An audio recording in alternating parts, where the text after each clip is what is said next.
आपका पसंदीदा YouTube channel India news viral Bihar Jharkhand आपके लिए लेकर आया है आपके क्षेत्र से जुड़ी दिन भर की टॉप 25 खबरें। Top 25 at the rate 8 PM। खबरों की शुरुआत करने से पहले यदि आपने हमारे चैनल को सब्सक्राइब नहीं किया है तो आज ही सब्सक्राइब करें और बेल आइकन दबाना ना भूलें। तो चलिए शुरू करते हैं खबरों का सिलसिला।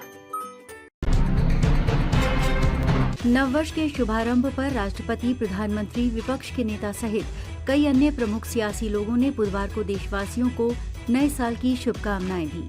राष्ट्रपति द्रौपदी मुर्मू ने बुधवार को लोगों को नववर्ष की शुभकामनाएं दी और उनसे भारत तथा विश्व के लिए अधिक समावेशी, बेहतर और उज्जवल भविष्य के निर्माण के वास्ते मिलकर काम करने की प्रतिबद्धता दोहराने पर जोर दिया। वहीं प्रधानमंत्री नरेंद्र मोदी ने देशवासियों को नववर्ष की शुभकामनाएं दी और कामना की कि नया साल सभी के जीवन में सुख और समृद्धि लाए। लोकसभा में विपक्ष के नेता और कांग्रेस सांसद राहुल गांधी ने अपने सोशल मीडिया पर लिखे संदेश में कहा, आप सभी को नववर्ष की हार्दिक शुभकामनाएं। आशा करता हूं ये वर्ष आपके जीवन में नव उमंग, नव उल्लास और खुशियां लेकर आए। नए साल को लेकर दुनिया भर में जश्न का माहौल है। इधर भारत में भी लोग अपने अपने अंदाज में नए साल का जश्न मना रहे हैं। देर रात तक लोग बड़े बड़े होटलों, रिजॉर्ट और क्लबों में न्यू ईयर सेलिब्रेट करते नजर आए। वहीं अगली सुबह धार्मिक स्थलों पर पहुंचकर नए साल की शुरुआत करते देखे गए। इधर राजस्थान के मुख्यमंत्री भजनलाल शर्मा और उनकी पत्नी ने डीग स्थित मुकुट मुखारविंद मंदिर में पूजा अर्चना की और राज्य के समृद्धि की कामना की। खबर यूपी के लखनऊ से है, जहां एक होटल में 5 लोग मृत पाए गए हैं, जिनमें 4 बच्चियां और उनकी मां शामिल है। वो 30 तारीख को यहां आए थे। उनके भाई और पिता भी उनके साथ थे। पुलिस शक के आधार पर बेटे अरशद को हिरासत में लेकर पूछताछ कर रही है। लखनऊ क्राइम ब्रांच के जेसीपी बबलू कुमार ने बताया, शवों को पोस्टमार्टम के लिए भेज दिया गया है। वरिष्ठ अधिकारियों द्वारा घटना स्थल का निरीक्षण किया गया है। फील्ड यूनिट को बुलाया गया है। पोस्टमार्टम और पूछताछ के बाद ही आगे की जानकारी दी जाएगी। बताया जा रहा है कि सभी आगरा के रहने वाले थे। घटना के बाद इलाके में सनसनी फैल गई है। 1 जनवरी 2025 को सोने की कीमतों में मामूली गिरावट दर्ज की गई, जिससे ग्राहकों को थोड़ी राहत मिली है। सोना 450 रुपए तक सस्ता हुआ।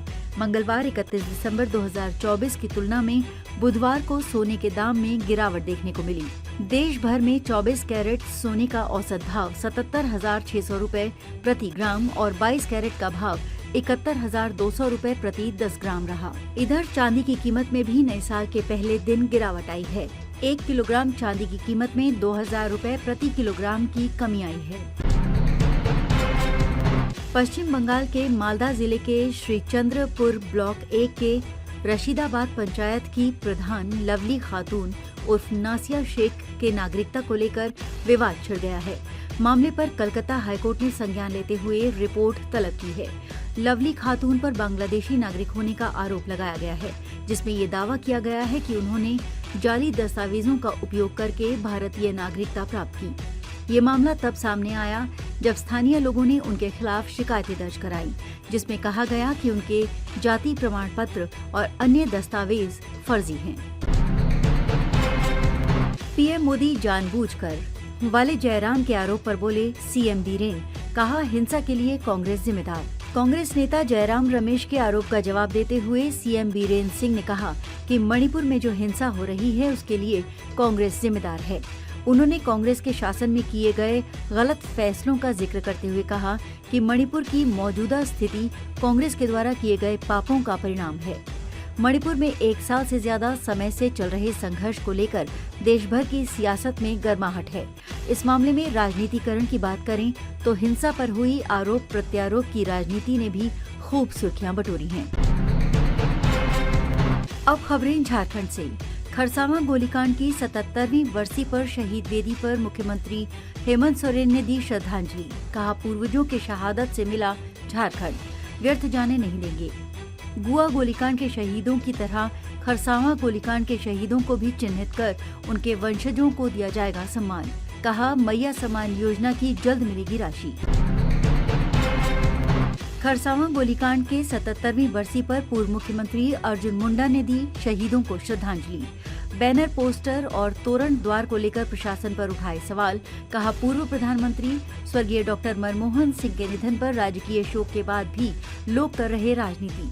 खरसावां गोलीकांड के शहीदों के चिन्हितकरण को लेकर आयोग बनाने की अनुशंसा की। नए साल के पहले दिन प्रसिद्ध तीर्थ स्थान फौजदारी दरबार बाबा बासुकीनाथ में श्रद्धालुओं की भारी भीड़ उमड़ पड़ी। श्रद्धालु सुबह 3:30 बजे मंदिर का पट खुलते ही पूजा अर्चना के लिए उमड़ पड़े, जो अब तक अनवरत जारी है।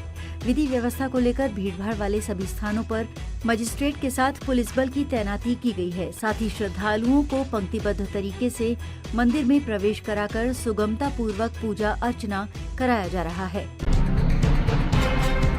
इधर नए साल के पहले दिन देवघर के बाबा बैद्यनाथ धाम में पहले सुबह से ही श्रद्धालुओं की भारी भीड़ उमड़ पड़ी। सुबह 4:15 पर सरकारी पूजा होने के बाद आम श्रद्धालुओं के लिए बाबा का पट खोल दिया गया। लगभग 1 लाख श्रद्धालु आज बाबा धाम में पूजा करने के लिए पहुंचेंगे। वहीं देवघर डीसी विशाल सागर ने बताया कि नववर्ष को लेकर मंदिर में अत्यधिक भीड़ को देखते हुए अलग अलग जगह पर पुलिस प्रशासन की प्रतिनियुक्ति की गई है। साथ ही मजिस्ट्रेट की भी प्रतिनियुक्ति की गई है। टाटा स्टील ने नए साल की शुरुआत केक काटकर की है। बुधवार को सेंटर फॉर एक्सीलेंस में आयोजित कार्यक्रम के दौरान कंपनी के CEO TV Narendran, VP Chanakya Chaudhary सहित अन्य पदाधिकारियों ने केक काटकर लोगों को नए साल की शुभकामनाएं दी। इस मौके पर सीईओ टीवी नरेंद्र ने कहा कि चीन की वजह से स्टील सेक्टर में ग्लोबल नरमी आई है। इस साल टाटा स्टील कोई नया प्रोजेक्ट नहीं लाने जा रही है। उन्होंने कलिंगा नगर प्रोजेक्ट पर विशेष ध्यान देने की बात कही। बड़ी खबर धनबाद से है। बैंक मोड़ थाना अंतर्गत विकास नगर में बुधवार की सुबह नाली के समीप एक युवक का शव मिलने से सनसनी फैल गई। शव की शिनाख्त विकास नगर निवासी रवि कुमार राय के रूप में की गई। युवक की मां विभा देवी ने हत्या का आरोप लगाया है। इधर परिजन व स्थानीय लोगों ने बैंक मोड़ थाना के समीप टायर जलाकर आगजनी शुरू कर दी। पुलिस के समझाने के बाद भी लोग नहीं माने तो पुलिस ने लाठीचार्ज कर दिया। एक आरोपी को पुलिस ने हिरासत में लिया है, जिससे पूछताछ चल रही है। नए साल की शुरुआत पर शहर के सभी पिकनिक स्पॉट सैलानियों से गुलजार रहे, जहां लोग सपरिवार पहुंचे और पिकनिक का लुत्फ उठाया। इससे पहले देर रात तक लोगों ने होटलों और क्लबों में पुराने साल की विदाई और नए साल के आगमन की तैयारी में जमकर लुत्फ उठाया। इधर घाटशिला थाना अंतर्गत तामुकपाल गांव के समीप NH 18 पर बुधवार अहले सुबह कोलकाता के नेतरहाट पिकनिक मनाने जा रहे यात्रियों से भरी बस पलट गई। बस में कुल 60 यात्री सवार थे। इस दुर्घटना में महिला, पुरुष, बच्चे समेत 16 लोग घायल हो गए। सूचना मिलते ही घाटशिला पुलिस मौके पर पहुंची और घायलों को रेस्क्यू कर घाटशिला अनुमंडल भिजवाया। वहीं राहत और बचाव कार्य जारी है। सभी यात्री पश्चिम बंगाल के बताए जा रहे हैं। झारखंड की जनता के लिए साल 2025 बेहद खास होने वाला है। मुख्यमंत्री हेमंत सोरेन घर की रसोई से लेकर युवाओं के रोजगार और मजदूर के साथ साथ महिलाओं को बड़ी सौगात देने की तैयारी में हैं, जिससे जनता को इसका सीधा लाभ मिलेगा। अगर देखें तो सबसे पहले मुख्यमंत्री मैया योजना की राशि को लेकर एक बड़ा कार्यक्रम होगा। इसके अलावा राज्य में बड़े पैमाने पर नियुक्ति निकाली जाएगी। साथ ही 450 रुपए में गैस सिलेंडर की भी सौगात देंगे। युवाओं, महिलाओं के अलावा मजदूर के लिए भी 2025 में खुशखबरी मिलने वाली है। अब खबरें बिहार से। मुख्यमंत्री नीतीश कुमार ने प्रदेश एवं देशवासियों को नए वर्ष 2025 की बधाई एवं शुभकामनाएं दी हैं। मुख्यमंत्री ने आशा व्यक्त की है कि वर्ष 2025 समस्त बिहार वासियों एवं देशवासियों के लिए सुख, शांति, सद्भाव, समृद्धि एवं अनंत सफलताओं का वर्ष होगा। मुख्यमंत्री ने बिहार के गौरव को पुनर्जीवित करने के साथ साथ प्रदेश की विकास यात्रा में सहयात्री बनने का आह्वान करते हुए विश्वास व्यक्त किया है कि आने वाले वर्ष में बिहार देश की ही नहीं अंतर्राष्ट्रीय स्तर पर अपनी विशिष्ट पहचान बना सकेगा। खबर बिहार के बेगूसराय से है, जहां साहेबपुर कमाल थाना अंतर्गत डीहा गांव में दो समूहों के बीच वर्चस्व को लेकर ताबड़तोड़ गोलीबारी हुई है। इस गोलीबारी में एक महिला को गोली लगने से गंभीर रूप से घायल हो गई है। घायल महिला को उपचार के लिए बेगूसराय के सदर अस्पताल में भर्ती कराया गया है, जहां उसकी स्थिति गंभीर बनी हुई है। घायल महिला की पहचान हरेराम चौधरी की पत्नी सविता देवी के रूप में की गई है। घटना के साथ गाँव में सनसनी फैल गई है। वहीं पुलिस मामले की जांच में जुटी हुई है। आज बिहार की पूर्व मुख्यमंत्री राबड़ी देवी का जन्मदिन है, साथ ही साल का पहला दिन भी। इसको लेकर राजद सुप्रीमो लालू यादव ने देशवासियों और बिहार वासियों को नए साल की शुभकामनाएं देते हुए कहा, सभी को हैप्पी न्यू ईयर। नया साल मंगलमय हो, सब लोग सुखी रहें, संपन्न रहें और भेदभाव मिटाकर एकजुट होकर काम करें। पूर्व मुख्यमंत्री राबड़ी देवी के जन्मदिन पर लालू प्रसाद यादव ने कहा, हमने राबड़ी देवी को जन्मदिन की बधाई दे दी है। इधर लालू आवास पर पूर्व मुख्यमंत्री को बधाई देने वालों का जमावड़ा लगा रहा। बिहार के किशनगंज जिले के जिला शिक्षा पदाधिकारी नासिर हुसैन के एक आदेश से राज्य के ब्यूरोक्रेसी पर सवाल खड़े हो रहे हैं। एक तरफ शिक्षा विभाग के एसीएस डॉक्टर एस सिद्धार्थ व्यवस्था सुधारने में लगे हैं, वहीं कुछ अधिकारी पलीता लगाने से भी नहीं चूक रहे हैं। दरअसल नासिर हुसैन ने एक आदेश जारी किया है, जिसमें सभी निजी स्कूलों को उर्दू भाषा की पढ़ाई सुनिश्चित करने का निर्देश दिया गया है। ये आदेश विशेष रूप से उन छात्रों के लिए है जो उर्दू पढ़ने की रुचि रखते हैं।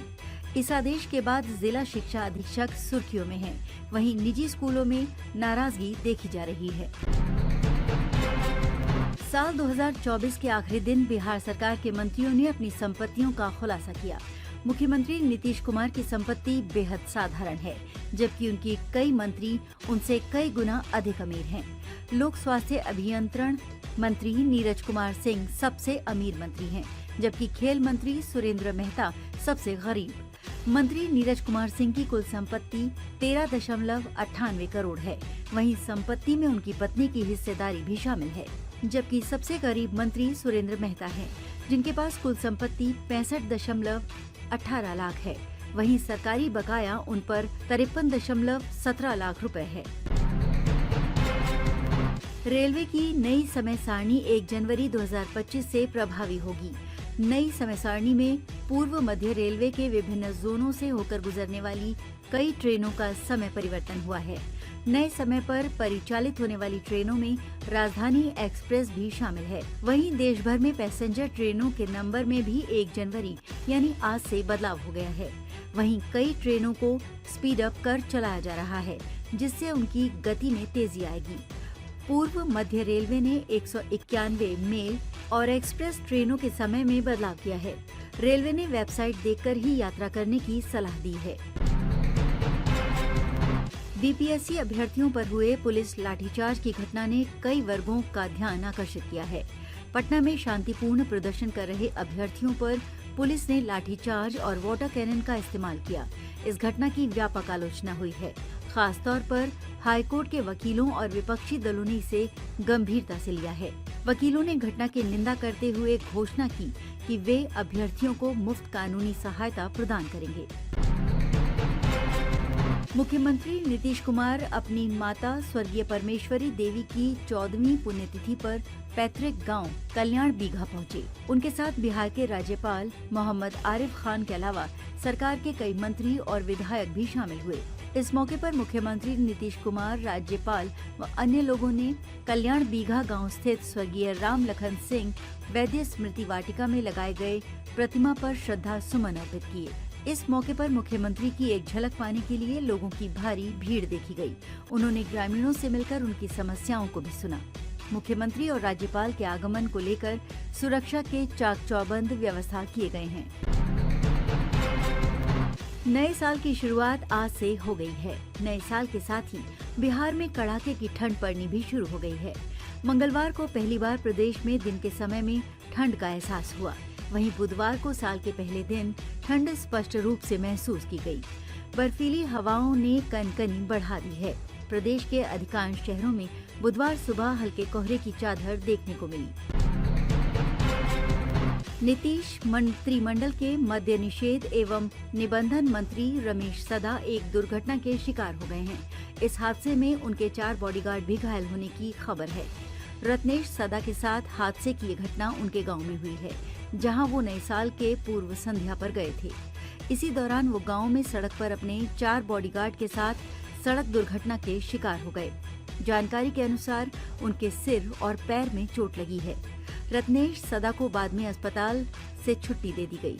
उन्हें इलाज के बाद घर भेज दिया गया। आज के लिए बस इतना ही। कल फिर हम हाजिर होंगे आपके क्षेत्र के टॉप 25 खबरों के साथ, ठीक रात के 8 बजे। तब तक बने रहिए हमारे साथ। अपने सुझाव और प्रतिक्रिया कमेंट बॉक्स में जरूर दें।